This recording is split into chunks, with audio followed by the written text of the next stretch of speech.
Hi, I'm Anne Baju. I'm an NLP practitioner and life coach, and I will share with you my three-part goal setting process, which is part of core one of the Youth Empowerment Academy, where you will getting to know yourself. And to start with, young people have plenty of opportunities in life. The world is open to you, but what are you going to do? What are your goals? Are they bold enough to stretch yourself? Are you ready to take the challenge of actually going ahead and achieving your goals?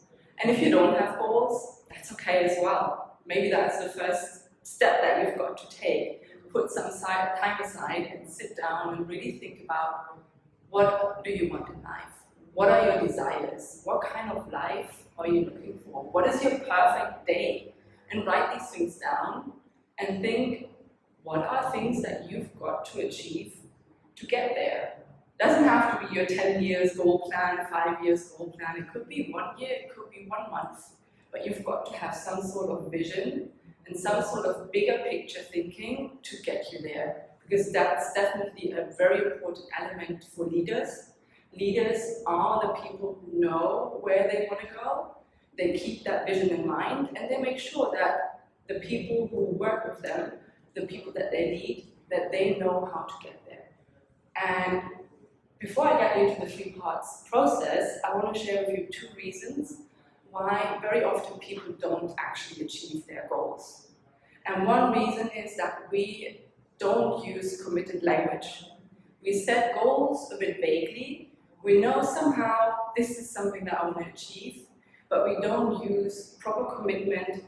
We don't have the focus and the intention to get there. So when you set your goals, I want to encourage you to use language that is in the present tense. So, for example, your goal could be to find a job.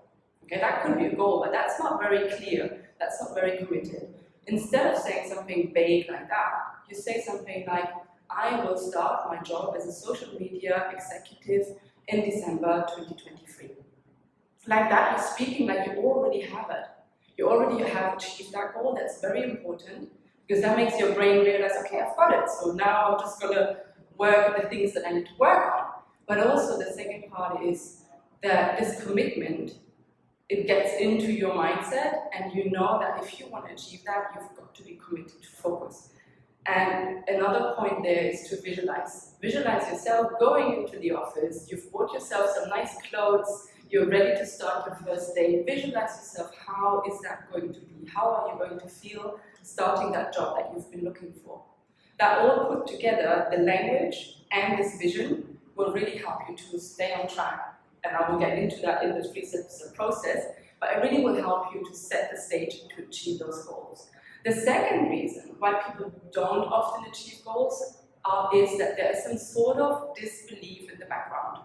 Some doubts, and doubts are normal, but if you're not fully committed and fully convinced that you're going to achieve that goal, if you think that maybe you don't have the skills to become that social media executive, or maybe you think you don't have time to achieve whatever goal you have, or another thought could be, I don't have money to take that training, or whatever it is, if there's some sort of doubt in your mind, it very likely means that this doubt will continuously be there when you're taking action, and eventually you're not going to get to your goal. So if there are some sort of doubts, you've got to find a way to reassure yourself that you can. And that doesn't have to be related to your goal, but that could just mean you've got to make little things happen that show you, yes, you have the time, yes, you have the skills, yes, you have the money, in whatever area in your life it is, because your brain likes to see, or likes to take things that it experiences and turns it into the truth. So if you want to truly achieve your goal and be like, yes, I've got everything it takes, you need to tell that to your brain, otherwise it won't know. Okay, so that's the 2 reasons why people don't achieve their goals. But now let's get into, you have a goal, you know where you want to go, but how are you going to make it happen? And for that, I have a 3-step process, which starts with strategizing for success. And that really means you think about, how are you going to get it done? What is the support that you already have? What is the support that maybe you need? Where are some restrictions that you have to overcome? And what are maybe skills and tools that you don't have yet, and how are you going to achieve them?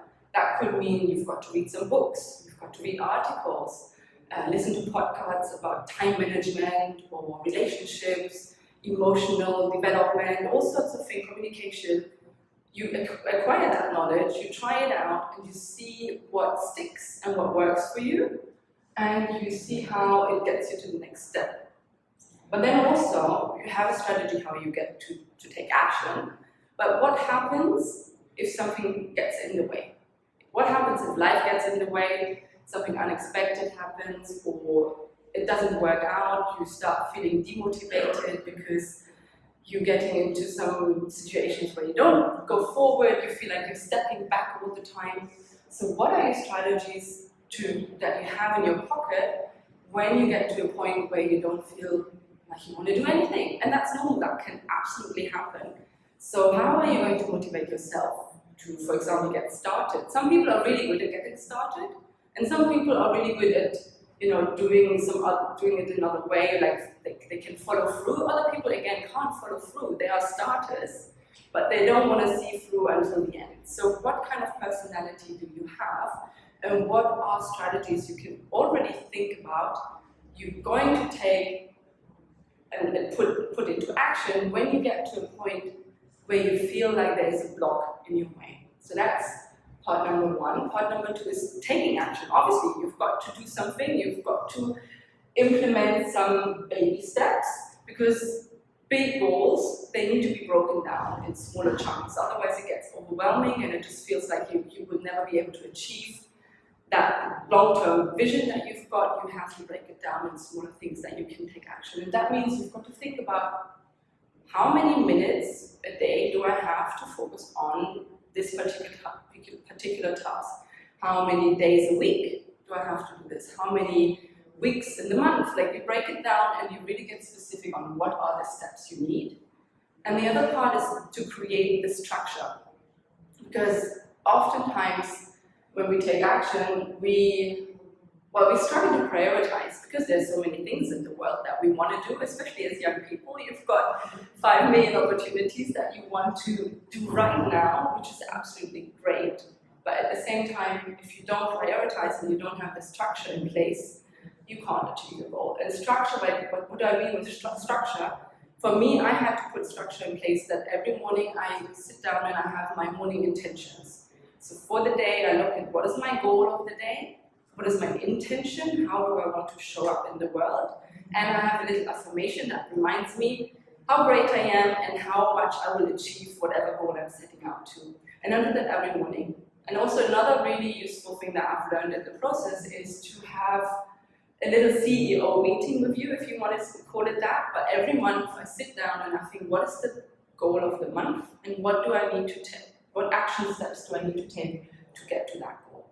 It's important to create these structures. It's important to remind yourself of the goals and the steps and the long-term vision, because otherwise, things come and go, and life happens, and you get distracted. I mean, distraction is a big thing in this modern world that we all face. So how are we going to stay focused and we keep going in our goal process? And the last point is rinse and repeat. Basically, all of this is a practice that you've got to develop. Like you practice yoga, like you practice football, you get better. You started at something that you didn't quite know, and you practice and we get better. It's the same with goal setting. You practice your strategy, how you get it done, you break it down in baby steps, and you see what worked and what didn't work, you throw it out. Or you keep it in the back pocket, because maybe later on you've got to bring it back. Because as human beings, the behavior, the biggest struggle there is that we are not always consistent. And what works today may not work tomorrow. What motivates you today may not motivate you tomorrow. So you've got to rinse and repeat and figure out what are the things that you want to keep, and what are the things that maybe didn't quite work, and what can you change in the process. And you learn from mistakes. I mean, mistakes are normal, setbacks are human, we are humans. It happens that we don't achieve what we're trying to achieve, or we're making a mistake and things get messed up a little bit, but it's normal. The one thing that we can't do is go back and say, oh, now I'm not doing anything anymore. You've got to find a way to move forward, to keep going, and learn from your mistake, and hopefully you won't make it again. Or you just realize, okay, this maybe didn't work, I'm going to try it differently, and next time hopefully it will work. Okay, so that's the 3-step process for goal setting, and I hope that was helpful for you. It's core 1 in the Youth Empowerment Academy. We go into much more detail in it, and we really work on realizing what are your goals, breaking it down in the action steps, and figuring out what have you got to do to reach to that goal. And there's only one part of that core, but it's really, really important as a leader, like I said in the beginning, to have that vision, to have that long-term goal, so that the people that you are going to lead actually know where they're going, and that you can keep yourself motivated, but also the people that you work